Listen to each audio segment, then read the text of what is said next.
예, CBS 라디오 박정현 판승부 2부문을 열었습니다. 지난 10일 미국 증권거래위원회에서 비트코인 현물 ETF 상품 거래를 승인했습니다. 비트코인도 생소한데 또 ETF는 무엇이냐? 뭐 여러 가지 또 이게 어려운 질문을 하실 것 같은데 이를 두고 이제 시장에서 역사적인 사건이다라는 평가가 나오기도 합니다. 그리고 더불어서 비트코인 가격이 오르는가 하면 또 하락세가 또 나오고 있는 상황인데요. 어떤 의미가 있는 것인지 좀 차근차근 짚어보도록 하겠습니다. 원더프레임의 김도환 대표를 모셨습니다. 대표님 어서 오십시오. 네, 안녕하십니까? 네, 진 교수님과 박 실장님도 인사 나눠주시고. 네, 안녕하세요. 안녕하세요. 네. 예, 갑자기 저희들의 목소리가 줄어들고 있습니다. 그 이유는 굉장히 좀 어려운 주제가 나와서 자, 전문가 앞에 차근차근 설명을 드려야 될 텐데 일단은 비트코인 현물 ETF가 무엇인지 그리고 미국 증권거래위원회에서 승인했다. 이것도 어떤 의미인지부터 짚어주시죠. 네, 네. 지금 비트코인은 아마 많이 들으셨을 거고요. 예. 현물이 좀 생소하실 거고, 이 현물 ETF도 좀 생소하실 그렇습니다. 텐데요. 예. ETF는 뭐냐면 상장 지수 펀드라고 해서 예. 쉽게 얘기하면 이제 우리가 만약에 금을 거래를 하고 싶어요. 근데 금은 보통 골드바나 아니면 금반지 뭐 이런 형태로 돼 있기 때문에 예. 증권거래소에서 거래하기 어렵지 어렵죠. 않습니까? 예. 그래서 이걸 거래할 수 있도록 증권화한 것이 ETF다. 이렇게 음. 생각하시면 될 것 같고요. 예. 현물이라고 하는 거는 그러니까 보통은 이제 선물과 현물 크게 두 가지가 있는데요. 선물이라고 하는 거는 요거를 이렇게 금융공학적인 방법으로 금 가격을 추종할 수 있도록 여러 가지 알고리즘을 넣어서 이제 만든 이제 가상의 이거는 이제 실제 금하고는 사실 상관이 별로 없는 거고 하지만 금 가격을 추종해서 움직이도록 설계가 되어 있죠. 예. 근데 현물 ETF는 뭐냐면 실제로 현물 이 ETF를 발행을 할 때 그에 해당하는 상응하는 실제 금 현물을 이제 보관합니다. 사서. 태환, 불환 이거랑 네, 비슷한 그렇죠. 거네요. 네, 비슷한 개념이고요. 비트코인 현물 ETF는 그러면 뭐냐면 비트코인을 실제로 사서 아하. 어디 은행 계좌 같은 데다가 넣어놓고 예. 그 가치만큼의 ETF를 발행해서 아하. 여기가 중요한데 증권 거래소에서 거래할 수 있게 만든 상품입니다. 쉽게 말하면 네. 그러니까 어떠한 그 비트코인이라는 자산을 어떤 펀드라는 바구니에 넣어가지고 네, 그거를 이제 주식처럼 실시간으로 가격 보면서 사고 팔 수 있게 만든 게 맞습니다. 비트코인 ETF다. 근데 지금까지는 보면 뭐 한국에서는 업비트나 빗성 같은 이제 가상자산 거래소가 있잖아요. 예. 그런 데서도 비트코인 현물, 그러니까 비트코인 그 자체를 거래를 할 수가 있거든요. 근데 그게 아니고 이제 뭐 코스피라든지 이런 이제 우리가 잘 아는 증권 거래소에서 거래 가능한 형태로 지금 가공을 했다. 이게 핵심. 주식처럼 사고 팔 수 있게 된 거예요. 그렇죠. 그러니까 이게 비트코인을. 핵심입니다. 가상자산 거래소에서 이걸 거래하는 것과 네. ETF화 그러니까 지수화 시켜서 거래하는 거에 장단점은 뭐가 있나요? 일단은 이게 굉장히 이제 고급 질문인데요. 사실 고맙습니다. 네, 왜냐하면 가상자산 거래소도요. 사실 그 비트코인을 사고 팔 때 실제로 비트코인을 사고 파는 게 아니라 장부 거래 형식으로 진행되거든요. 그러니까 가령 제가 업비트에서 거래를 한다. 그러면 제 비트코인은 업비트의 어느 창고에 그냥 있고 업비트 장부상에서 왔다 갔다 하는 거예요. 그렇기 때문에 사실 거의 본질적으로 보면 큰 차이가 없습니다. 예, 아주 본질적으로 본다면요. 예. 그래서 근데 이제 왜 그러면 이게 화제냐라는 왜 부분이 화제냐? 아마 궁금하실 그렇죠. 텐데 가장 세 가지 의미가 있습니다. 하나는 비트코인이라는 이제 그 자산은 가상 자산이라는 이름에서도 알다시피 이게 좀 인정을 못 받았던 이제 자산이거든요. 예.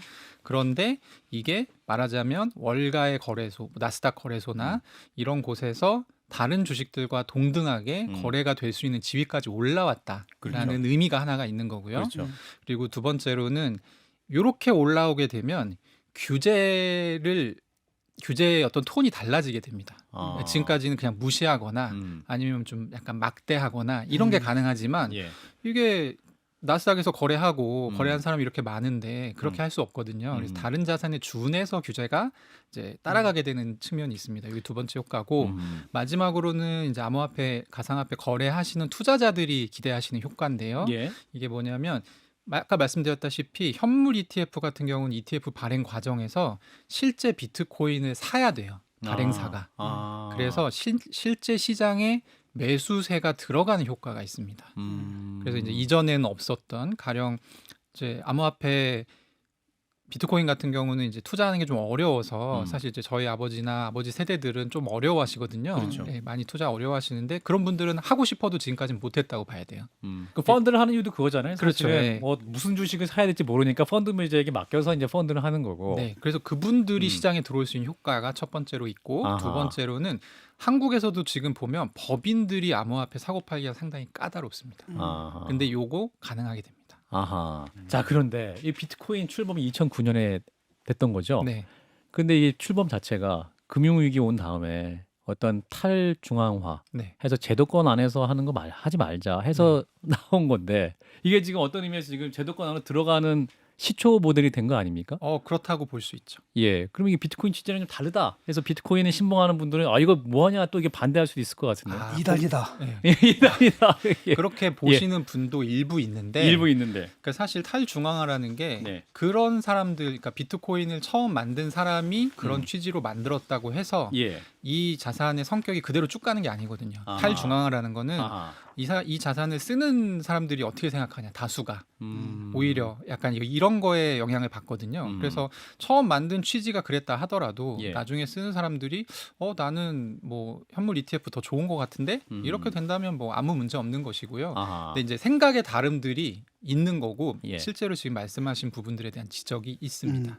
그런데 그 증권거래위원회가 현물 ETF 신청을 10년 동안 거부해 왔지 않습니까? 네네. 뭔가를 우려했다는 얘기고 아까 장점만 말씀하셨는데 네. 이로 인한 어떤 문제점이 또 있지 않을까요? 문제점도 있고 일단은 어떤 이유 때문에 거부를 해왔었냐면 예. 그 ETF 증권거래위원회이기 때문에 가격 조작, 시세 조종 이런 거에 굉장히 민감한데 그렇죠. 비트코인 같은 경우는 그러니까 말하자면 자기들 입장에선 듣보잡이라는 거예요.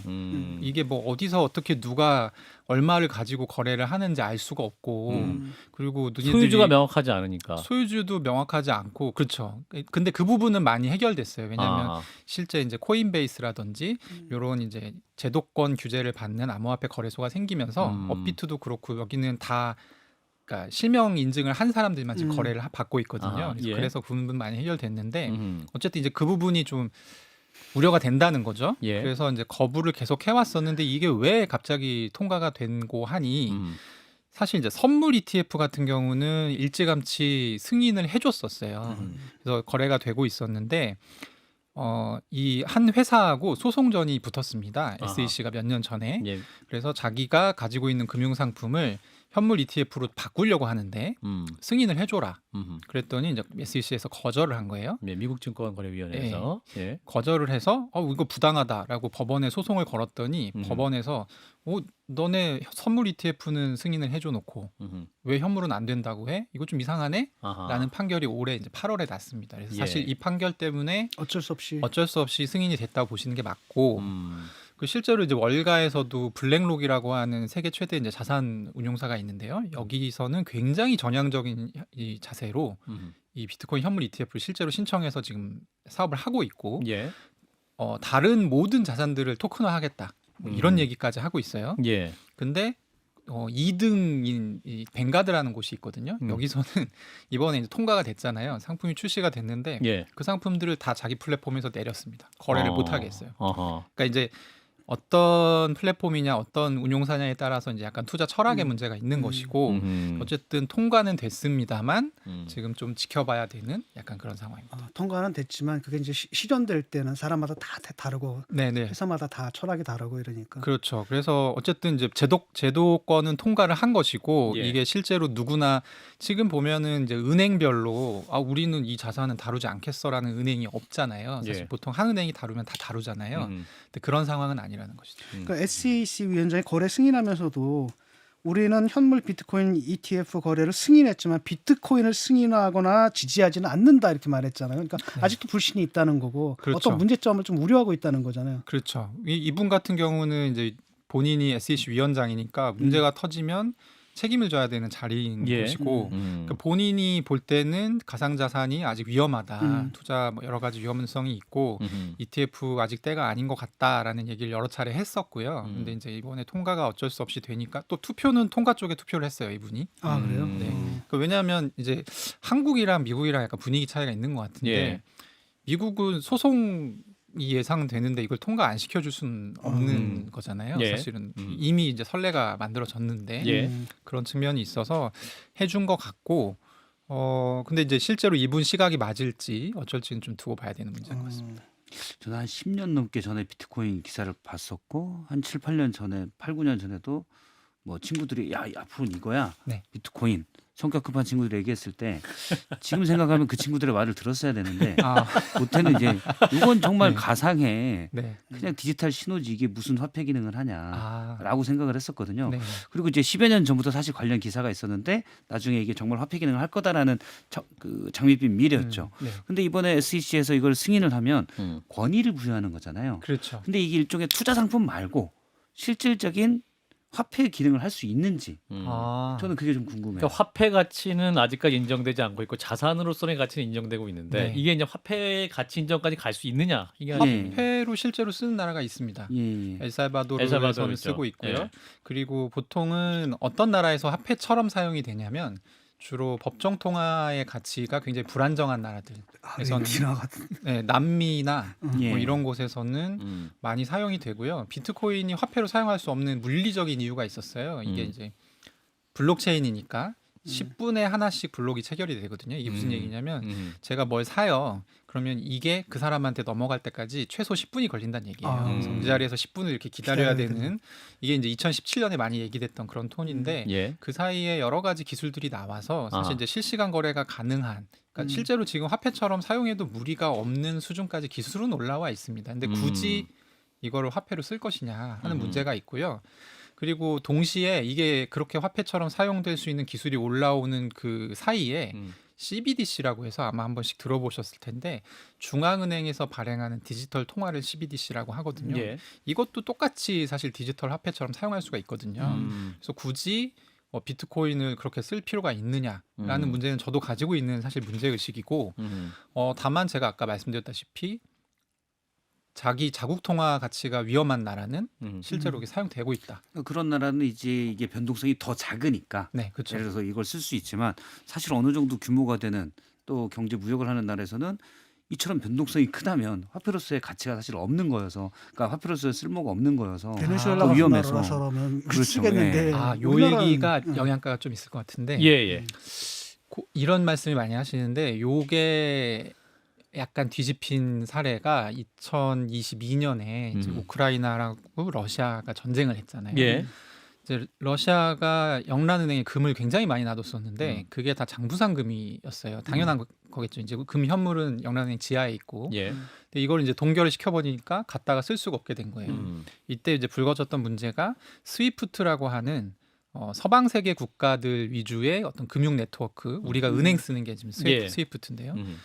요게 미국이 마음 먹으면 언제든지 멈출 수 있구나라는 인식이 생기기 시작했고 아하. 그 해 5월부터 각국 중앙은행들이 금을 막 사기 시작하거든요. 실제로. 근데 이제 제가 말씀드리고 싶은 건 비트코인의 가치가 어디에 있느냐. 지금 비트코인의 가치는 네트워크 자체로서 가치를 가진다라는 게 중론입니다. 이 비트코인은 그러니까 말하자면 누구도 제가 앵커님한테 돈을 보낼 때 세상에 누구도 그 흐름을 막을 수 없는 아하. 금융위원회가 뭐 동결 못한다. 네, 그렇죠. 미국이 아무리 맘먹어도. 미국이 마음먹어도 막을 수 없는 가치 중립적이고 독립적인 금융 네트워크로서의 탈중앙화. 가치가 사실 2022년부터 약간 나오기 시작한 것이죠. 아하. 또 이제 늘 또 지적되는 문제는 그렇게 직접 보낼 수 있기 때문에 네. 범죄. 검은 돈. 그렇죠. 돈 세탁, 자금 세탁 용도로 많이 쓰이는 거 아니냐. 맞습니다. 예. 많이 사용하죠.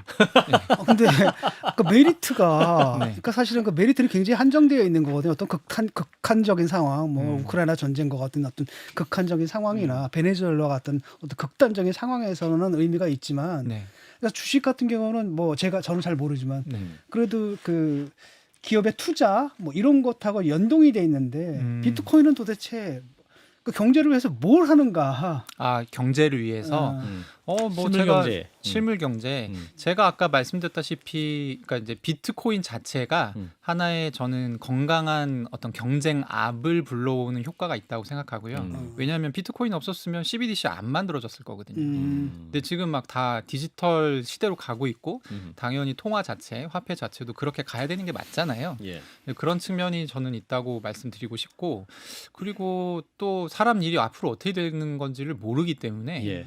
어쨌든 내가 돈을 보내고 싶을 때 돈을 보낼 수 있는 중립적인 그런 네트워크가 필요하다. 이거에서 오는 가치는 뭐 부인하기는 저는 어렵다고 생각을 하고 마지막으로 이 부분인데 예. 제가 말하다가 까먹었네요. 아, 괜찮습니다. 예. 네. 예, 그러니까 코인을 전혀 하지 않는 세 사람에게 코인에 대해서 비트코인에 대해서 자세히 아주 자세하게 설명을 잘해주고 계시는데 자 일단 이 국내에서는 선물 ETF는 가능하죠. 현물은 아직 안 되는 거고. 네, 그래서 그렇죠. 우리 금융당국에서는 지금 미국과 법 체계가 다르기 때문에 그걸 강조하면서 우리 금융당국은 이제 부정적 입장을 피력하고 있습니다. 어떤 점에서 다르다는 얘기입니까? 사실 저는 잘 모르겠거든요. 뭐가 다를지. 그런가요? 레토릭만 다릅니까? 의지가 네. 없는 근데 이제 겁니까? 한국금융당국은 예. 2017년부터 그러니까 가상자산이 좀 위험하고 음. 그리고 아직 검증이 안 됐기 때문에 예. 좀 이게 말하자면 대중화되는 거에 대해서 굉장히 좀 민감해하는 구석이 있어요. 아하. 그래서 그런 대중화되지는 않기를 바라는 네, 마음. 대중화 안 됐으면 좋겠다라는 거가 좀 그게 있고 저는 이제 사실 기자 경험도 있었어서 예. 그때 이제 취재를 했었던 상황인데 예. 그러다 보니까 이제 더 좀 잘 알고 있죠. 그런 어떤 예, 그런 경향성을. 아하. 그래서 아마 그게 이제 발행이 된 게 아닌가 싶고 근데 이제 상식적으로 봤을 때 자본주의의 본고장인 미국에서 이거 된다는데 한국에서 이거 왜 안 되는 거냐 이 납득이 안 가잖아요. 법 체계가 다르답니다. 법 체계가 또 그렇다고 하면 이제 법 체계가 다르다고 하는 건 뭐냐면 예. 가상자산 사업자를 증권사들이 안 갖고 있어요. 그러니까 거래소 같은 역할을 하려면 중개 역할을 하려면 가상자산 사업자를 가지고 있어야 되는데 예. 이게 거래소가 없어서 거래를 못 한다. 그러면 이제 저는 이렇게 대답을 하죠. 그러면 증권사들이 가상자산 사업자를 딸 수 있게 해줘라. 아니면 그게 아니면 지금 가상자산 사업자를 가지고 있는 암호화폐 거래소들은 ETF 취급해도 된다는 얘기냐. 이렇게 반문을 할 수 있죠. 예. 뭐 대답을 안 하실 것 같기 때문에 예. 금융위에서. 금융위에서 그래서 일단은 지금 이제 안 되는 분위기인 것이고 예. 엄밀히 말해보면 그 나온 게 안 돼가 아니에요. 금융위 발표 자체가 안 된다가 아니라 예. 귀찮아 이거 아니에요? 아니요 일단은 좀 기다려봐. 약간 이런 톤이었던 걸로 아. 기억합니다. 아하. 눈치를 보고 실제로 그리고 앞에 걸 좀 보고 실제로 그 선물 ETF는 실제로 하고 있었어요. 거래가 되고 있었던 예. 거를 금융위에서 갑자기 그러니까 이제 이게 좀 총극인 게 현물 ETF 돼요? 물어보니까 그거 좀 안 될 것 같아라고 대답을 해서 현물 ETF는 되고 있는데요라고 이제 기자들이 물어본 거죠. 그러니까 갑자기 현물 ETF는 거래하지 마 이렇게 얘기가 나옵니다. 예. 거래 원래 잘 되던 걸. 그래서 이제 숨이 일관성을 지키기 위해서 아마 이제 다음 질문일 텐데 음. 청와대에서 이제 메시지가 특정한 방향성을 가지지 마라. 나오죠. 그래서 예. 선물 ETF는 다시 거래가 되는 걸로 됐습니다. 음. 그러니까 이런 일련의 어떤 과정들을 보면 이건 그래서 저는 이제 앞으로 그럼 많이 물어보시거든요. 앞으로 ETF가 될 것 같냐. 그래서 저는 한국에서. 저는 안 될 것 같아요.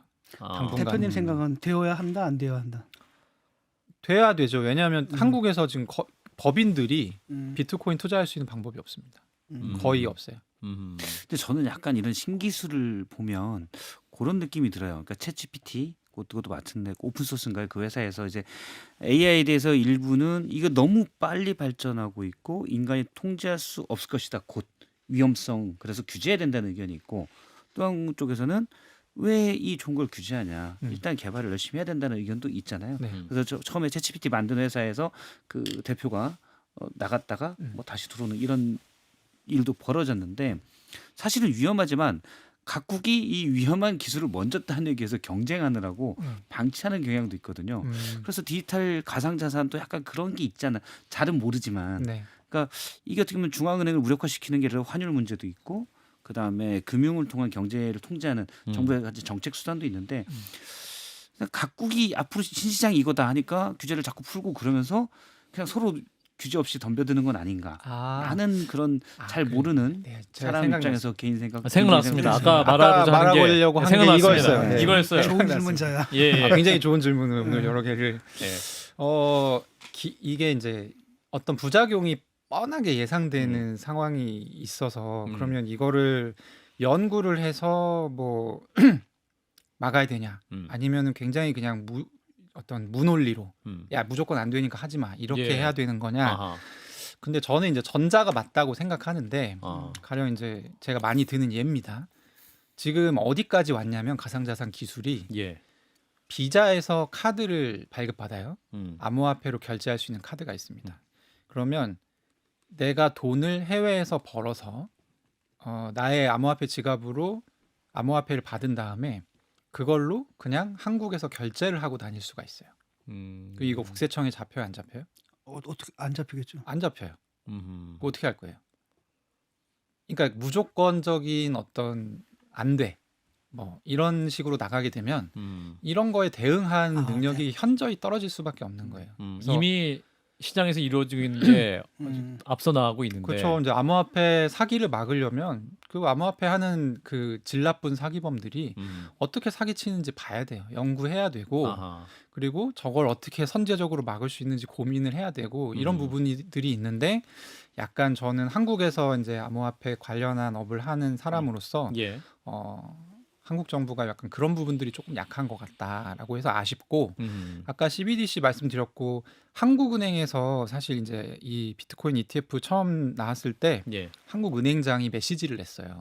굉장히 이례적이에요. 원래 말 잘 안 하시거든요. 한국은행 이런- 총재. 예, 입이 무겁잖아요. 예, 총재들은 예. 뭐라고 했냐면 비트코인이 자산으로서 인정받게 된 중요한 계기라고 생각한다. 이렇게 말씀하셨고 예. 그리고 이제 한국은행 이 본심은 뭐냐면 이제 더 이상 이게 화폐성이 있냐 없냐에 대한 논쟁은 없을 것으로 생각한다. 그러니까 이건 자산이지 화폐가 아니라는 거예요. 그러니까 예. 한국은행 입장에서 이걸 확실하게 해두고 싶었던 거고 예. 한국은행 같은 경우는 CBDC 연구를 굉장히 열심히 하는데 제가 생각할 때 이 CBDC 연구는 사실 이제 오늘 세 분 다 암호화폐 모른다고 하셨으니까 예. 한 가지만 더 여기서 이제 제가 말씀 주시면. 말씀드리면 스테이블 코인이라는 존재가 있습니다. 예. 이거는 암호화폐인데 한 개가 보통은 이제 달러 기반이어서 1달러의 가치를 추종하도록 설계된 암호화폐예요. 스테이블 코인을 남미에서는 거의 돈처럼 씁니다. 한 30-40% 정도의 점유율을 갖고 있어요. 이미 그러니까 많이 사람들이 사용을 하는 화폐인데 이게 달러와 기반이에요. 그러다 보니까 FSB 뭐 금융안정위원회 같은 곳에서 G20의 어떤 재무장관들이랑 중앙은행 총재들 모이는 자리인데요. 예. 여기서 단골 주제가 스테이블 코인 규제 어떻게 할 거냐예요. 이게 무슨 의미냐면 이미 달러와 기반의 어떤 암호화폐 이건 변동성도 없어요. 이게 자기네 나라의 국경을 넘어서 들어올 수 있다라는 것을 인지하고 있는 거예요. 그래서 예. CBDC는 방어용이에요, 사실. 이거에서 방어하기 위한 방어용. 그래서 저는 꼭 드리고 싶은 얘기는 싫을수록 연구를 해야 된다. 싫을수록. 네, 정서적으로 싫을수록 코인이 위험해라고 생각할수록 연구를 해야 된다. 왜냐하면 이미 많이 발전된 상황이기 때문에. 근데 2021년에 은성수 금융위원장이 이런 말을 했습니다. 잘못된 길을 가고 있으면 어른들이라면 잘못된 길을 가고 있다 말해줘야 되지 않겠느냐. 암호화폐 문제에 대해 이렇게 언급을 했었. 굉장히 화제가 됐었는데 지금 한 3년 전 얘기인데 그러면 그 말을 수정해야 될 때가 왔다. 그렇죠. 어른들도 틀리지 않습니까? 어른들도 틀리는 거고. 틀린다. 아니 예. 유시민 작가님 같은 경우는 아. 한 6년인가요? 7년 정도 전에 그 JTBC에서 엄청 큰 토론을 했었죠. 네, 토론 나오셔가지고 했었죠. 비트코인 사기라고 예. 그랬는데 그 얘기도 저는 한번 뭐 저희 안면이 없어서 물어볼 기회는 없는데 한번 물어보고 싶습니다. 지금도 그렇게 생각하시는지. 아하.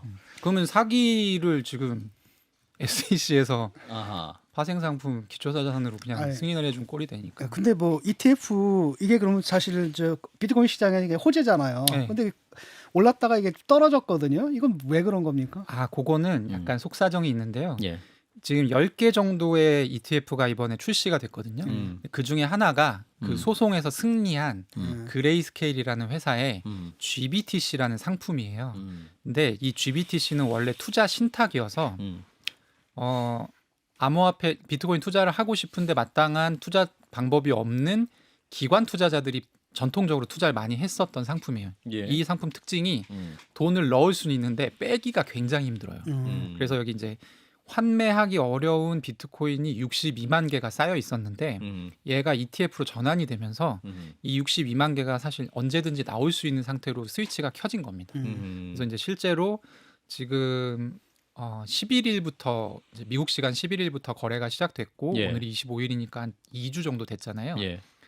2주 동안 굉장히 많은 지금 한 38억 달러 정도 상당의 비트코인이 환매를 통해서 그레이스케일에서 나오고 있어요. 이게 다 현물 ETF 특성상 시장에는 이제 매도 매물로 작용을 하거든요. 예. 그래서 가격이 떨어지는 것이고 이게 언제 끝날지를 놓고 사실 지금 투자하시는 분들 사이에서도 굉장히 관심사입니다. 언제까지 예. 하락을 멈추고 뭐 다시 상승할 수 있을 것인가? 언젠가 상승한다는 말씀이시죠? 당연하죠. 왜냐하면 투자자가 늘어날 수밖에 이게 중요한 없으니까. 거예요. 투자자 한 분을 얻었을지도 모르겠습니다. 네.